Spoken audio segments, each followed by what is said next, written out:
اینجا یکی از پالیزهای تربوز در مرکز لوگر است که دهاقین سرگرم چیدن حاصلات تربوزشان هستند و آنان از افزایش حاصلات تربوز در این ولایت سخن میگویند و از دولت خواستار صادرات میوه‌هایشان به کشورهای بیرونی شدند. این زمینا که از سارلو هم کشت میشه، تگزام کشت میشه، دیگه از تخمای دهقان معمولی هم کشت میشه.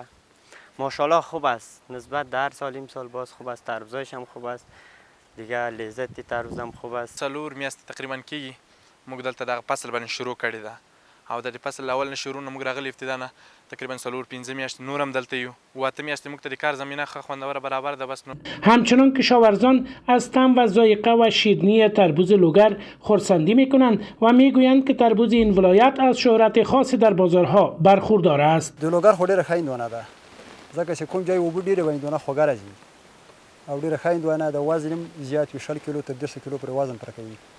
الحمدلله امنیت خوب است، اینجا که از ما تا 10 شود تا 11 شود موتر بار میکنیم، هیچ مشکل نیست. از چه شکرگزار هستیم. با این حال مسئولان زراعت لوگر در حمایت از دهاقین سخن میگویند و از تلاش‌هایشان در راستای ایجاد فراهمسازی زمینه فروش و بازار خوب و فورده‌های دهاقین در این ولایت یاد میکنند و می‌افزایند که امسال 2500 هکتار زمین در لوگر تربوز کشت شده است. نو په لوگر ولایت کې موږ ویلای شو موږ تر تقریبا 2500 هکتار ځمکه باندې هندواڼې کرل شوي دي. خوشبختانه ساکال قیمتونه هم ښه دي، تیر کال کې به قیمتونه ټیټ وو ځکه د نورو ګاونډي هیوادونه به نور محصولات راتلل نو د دوی په قیمت باندې به ډېر تاثیر درلوده.